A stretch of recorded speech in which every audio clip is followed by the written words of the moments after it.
we're still here in Bangalore, part of the ET Now on the Go Bangalore edition. And when you talk about Bangalore, how can you not talk about United Breweries? So I'm here at the UBCT offices and I'm going to be chatting with the MD, Vivek Gupta.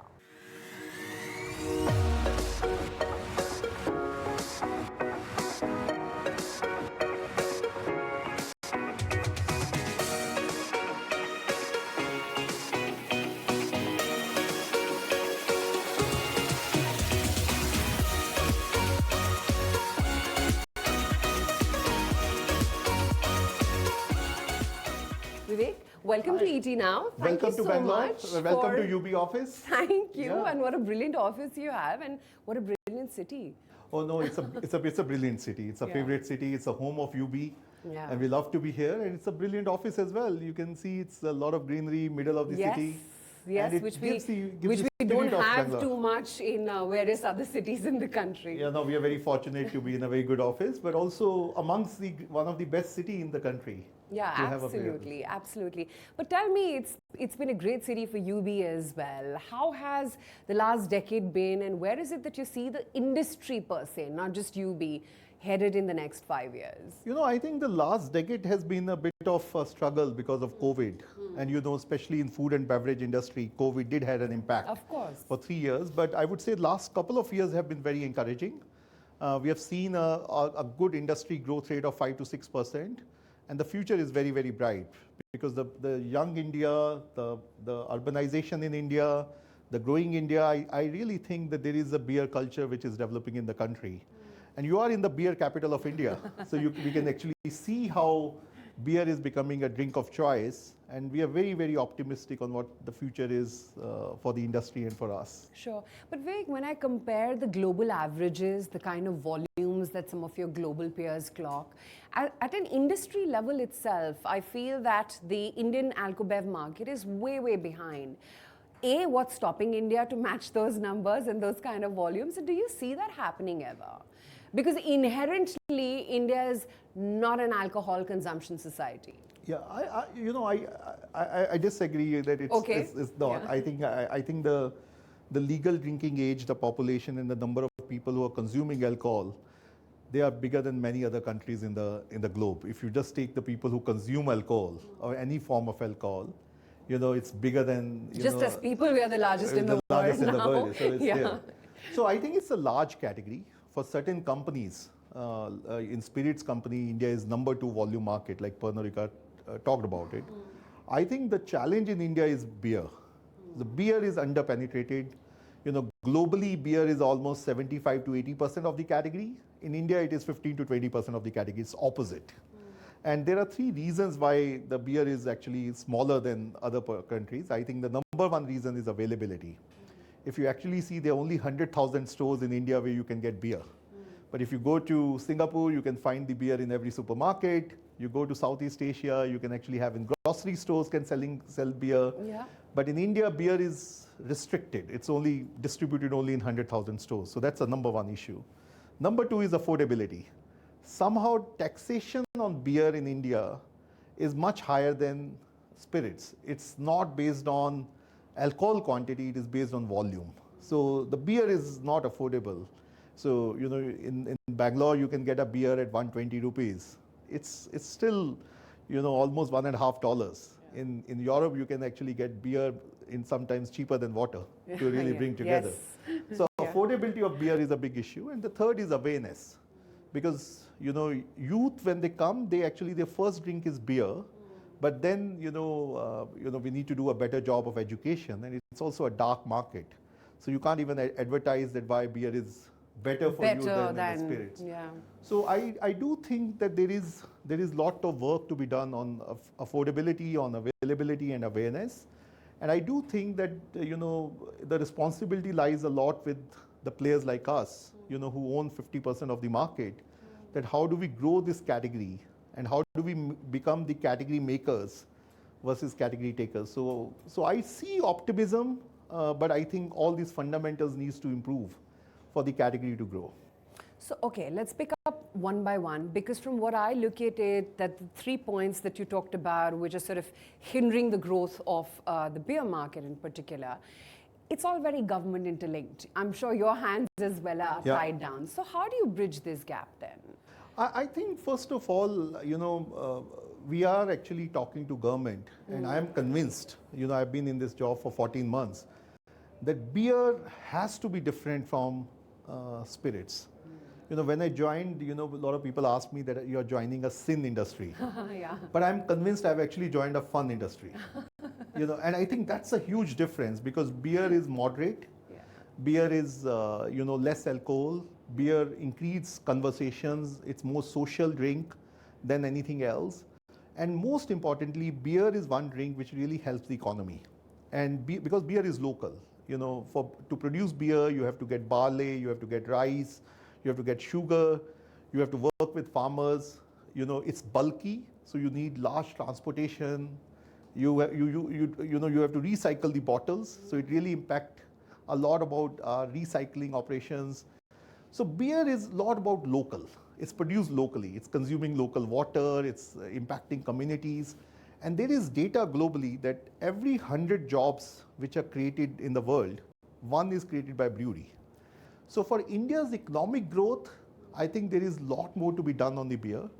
I think we as an industry leaders have to take lead, and it is going to be a multi-year journey where we are working with state governments to convince them, why beer? And why beer is different from alcohol. You cannot compare a 45% alcohol drink with a 4% alcohol drink. Yeah. You cannot have, it's like not even apple and oranges. So I think why beer is different, how much beer adds value to economy, what kind of society we want to create. Because in India, my learning is that a lot of people drink to get drunk. Do we really want people to drink to get drunk, or you want them to have good times and have good conversations and have fun? Yeah. So I think there's a lot of work to be done. So that's the opportunity and that's the challenge. But I'm convinced that together with our other players in the industry and working closely with the government, we will see some baby steps where beer can become a preferred drink of choice versus many of these hard beverages. And where is it that you think that there is potential to grow and you need to do a lot more in terms of penetration, marketing, and all the tools that it takes? Look, everywhere in the country there is a huge opportunity. Of course, yeah. I'll give one simple data point which inspires me, that people who drink, and we are not going to force anyone to drink because it's a personal choice and we will respect it. And the people who drink, and if they drink 10 times in a year, they drink beer only 2 times out of 10. So what I call it the share of occasions. So if we just increase this share of occasions from 2 to 4, it will help moderation, it will help better consumption. We think the beer category can double. Well, how do you do that? I mean... And I think that's where we are doing a lot of work. You're absolutely right. I think last 1 year as a company, we have spent a lot of money, effort, resources to understand how to do that. Yeah. And I think there are 3 big strategies where we are focusing on. I think the number one is to really design for Indian consumer, right? Because a beer is not true. Like there are people who like strong premium beer, there are people who like low alcohol content, sessionable beers, there are people who like flavors, beers to do that. So one is to design the product for that. So one good example I'll give is that, women, the beer penetration in women is actually the smallest amongst alcohol. And when we actually did some research, we have not designed a beer which actually meet the taste profile on what they needed. For women, yeah. And that's why we launched Queenfisher in Goa. Yeah. And we are very happy with the initial response we have got, because it was designed by our women brewers, it was designed for our consumer, and we actually learned a lot about it. Similarly, we have just launched our Amstel Grande. Yes. It is actually one of the best beer available in the country in the premium segment, where we are having a good quality of barley in the beer. It's slowly brewed. It is from Amsterdam. It's actually it has a huge history, great packaging, awesome taste. So we are also designing our innovation program which can help drive that. The second one is affordability as a barrier. to drive consumption, because what we learned is that first drink for consumers is beer, and then when they start earning, and then they have family or even They bigger upgrade circle, to wine and spirits, etc. they actually figure out that it is cheaper to drink wines or spirits than to have beer. Because if you order 4 bottles of beer for 4 friends, it's going to cost them 600, 700 rupees, versus that they will rather have a 200 rupee spirit and manage the show. So we are actually... And also it's about the consumption volumes. I mean, sorry to interrupt you there. I mean, for a spirit, you'll stop there. But for beer, it's one bottle after the other. But you only consume 4%, but you actually, it's volume. Yeah. So affordability becomes a big, big barrier. So we are actually educating, working with the governments to say that, look, we are actually creating a tax regime which is encouraging people to get drunk and encouraging people to switch from beer. So that's the second thing we are doing. The third thing we learned is one of the reasons beer is not growing in smaller towns is lack of available of cold infrastructure. So we are actually investing almost 50,000 new refrigerators to actually do that. And just to give you a base, today we only have 20,000 refrigerators of Kingfisher in the market. So we are going to go 2.5 times to ensure that consumer get chilled beer, because beer is drunk when it's actually chilled. Yeah. So there's a lot of real structural barriers which to this consumption. It is, a lot of it is, yes, consumers want to drink something else, but a lot of it is we have not created an environment, whether it's a cold beer or affordable beer or available right products for them to drink beer. Yeah. And we are encouraged with the changes we are doing, because last quarter when we declared results, our premium business is growing 27%. We are expanding the category, we are driving the volume. In one of these states in Assam, I want to compliment the government, where they actually reduced the taxation on beer 3 months back, and we can actually see the category is up 30%. Wow. So it can be done. Immediate effect. Immediate is what effect. You're saying. But since you talked about the premiumization category, won't that then also make your products pricier? And then, I mean, it's sort of a domino effect and a cyclical effect at that, because you talked about as to how pricing is actually a hindrance, but the premium card category obviously costs more, and that then thereby impacts your volumes. I think it is and not or. Okay. So I am completely with you that if we only do premiumization, and don't cater to the masses, the mass market, we are not doing the right thing. So affordability with the masses and mainstream is absolutely most critical. But premiumization is also very critical, because as the middle class is growing in India and incomes are growing, people have money to spend, and I think they are looking for higher quality product. So a lot of times premiumization is confused with more expensive. Premium in beer is also about the raw material you are using. Premium is also about alcohol content, because in premium beers, some of like Kingfisher Ultra, the alcohol content is less than 5%. It is actually less. So it's more sessionable. So the definition of premium is there, but at the same time, I think we have to do both. The growing upper middle class, people getting income, people want to spend time. Also the youth in India, I think our big insight is they want better social life. Yeah. They want more conversations. Like we did a lot of consumer interviews, and every city, recently I was in Guwahati and we were talking to consumers, and it's very consistent. We work very hard from Monday to Friday. And we want to party hard. And then on the weekend, we have a WhatsApp group, and they are familiar set of friends. We want to chill. Yeah. And there is nothing better to have beer as a refreshing drink to chill and have good time and good conversation to do that. What you're talking about is, you're talking about a pan-India presence, you're talking about tier 2, 3 cities as well. You just dropped an example of a northeastern state as well. When it comes to the premium category, what beyond Amstel Grande are you? Am I pronouncing that right? Yeah, you're absolutely right. Amstel Grande. The name itself, by the way, sounds very fashionable and cool. But beyond that, what are the other product categories that you're looking at sort of penetrating towards? Yeah, no, I think, one of our big learning was on premium segment, we need both domestic and international brands. Our biggest bet in India is on Heineken. Heineken is majority shareholder in our company. Heineken is world's #1 brand when it comes to the premium brand. And a great brand recall. And it's a great brand, great product, very consistent, bring a lot of fun. So our #1 focus on premium in that segment is to really drive Heineken and Heineken Silver. Sure. We are actually expanding our footprint of Heineken and Heineken Silver. So right now we are in Mumbai, Maharashtra, Goa, Kerala, Karnataka, and some of the other markets.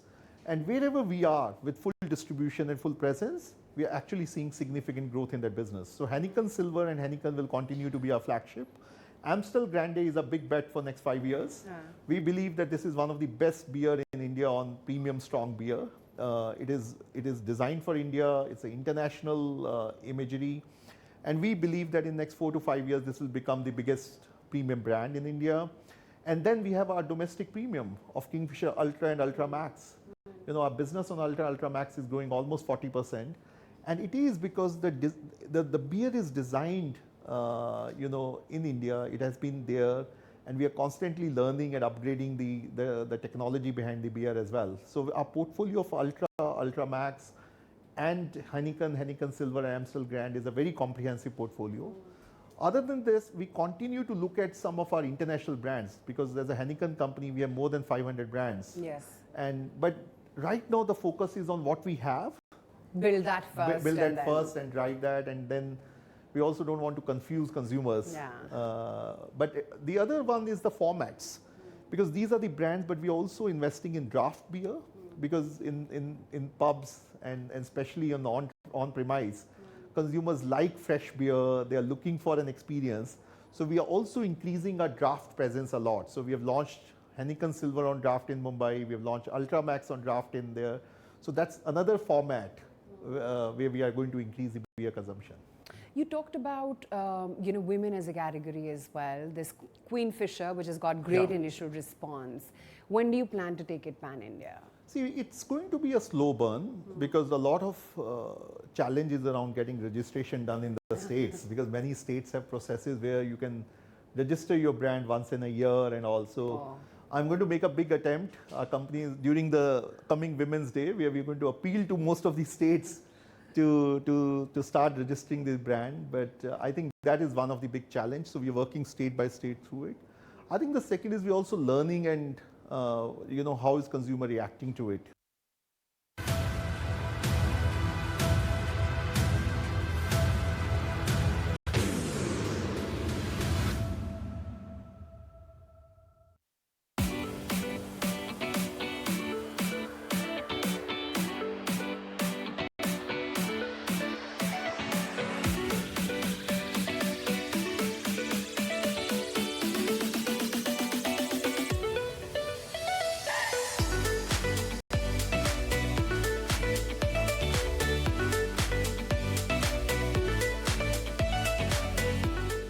We're back now at the entrance of the UB offices right here.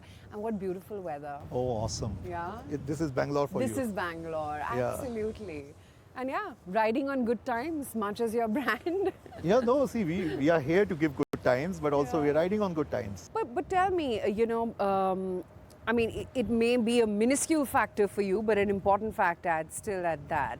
We've seen a big spike in food inflation as well, and your raw materials also, considering it's all from the agro industry, must impact your costs. Yeah.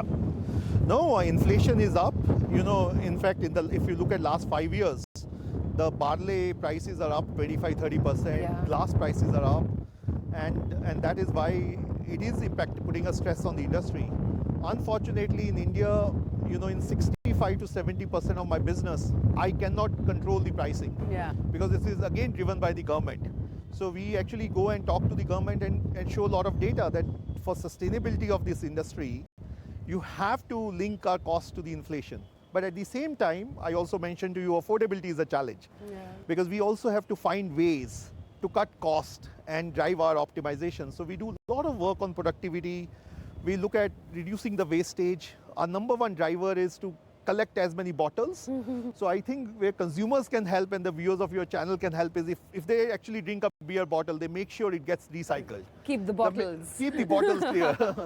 I remember, in the childhood, we used to use those bottles to have firecrackers. And we used to enjoy it. Don't give those ideas to our viewers. So use the Very bottles, unsafe. give it back, Yeah. and I think we'll have more affordable beer.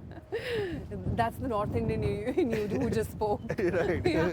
Diwali times. Yeah. But you also very interestingly talked about, creating more events, creating more festivities and celebrations. Here we're talking about in India where the per capita income is growing, there's so much exposure, we know so much. I mean, up until 2 years back, who knew that you had Black Friday sales? Yeah. Right now, there's Thanksgiving, Absolutely. there's Halloween, concepts and festivities which were alien to the Indian market. Do you sense that you will get some sort of a fillip because of the exposure and the sort of globalization of Indians? Oh, now? absolutely, absolutely. As I said, as Indians are working hard and young India is working hard, we must recognize that they need fun. They also need to wind down. Chill, as you said. Chill, as you said. Because, the global studies says the number one issue facing youth is depression Yeah. and mental health. Yeah. And, for that, the best thing which drives happiness is friendship and funship. Yeah. And I actually think beer, that's why, is super critical because it drives that conversation and social drink. And these festivals, these entertainment are going to be an integral part of our society. We are having more fun as Indians, but it is much more to do. You look at any entertainment center, we go, I have two boys, we go somewhere, it's full. Yeah. And they charge crazily to bring together.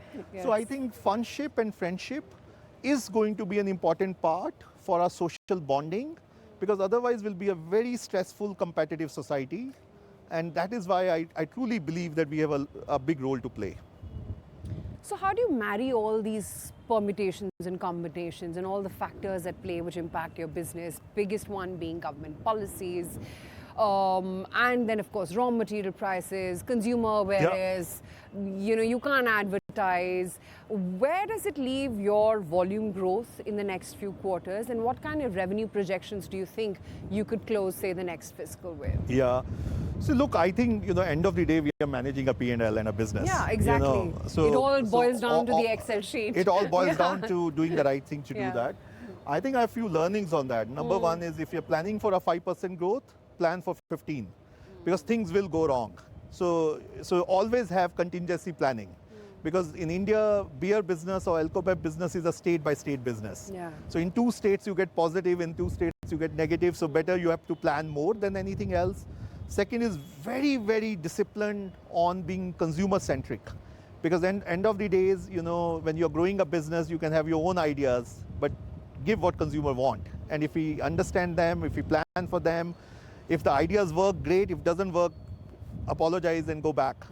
And the third most important is be very cost conscious. So I think with all of this, we do expect us to be the category maker. We expect this category to grow, high single digit. So, 6 to 7% category growth. Our business should grow faster than that. Premiumization should be Early much higher. teens?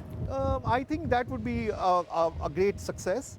I think it would be, high single digit. High single digits. Volume growth, and then of course revenue growth can be double-digit growth if we can actually drive it. But a lot of this business, as you said, is capital intensive, highly disciplined. Every state is a country to execute, so make sure that we have very strong customer relationship. We have a very strong advocacy with the government.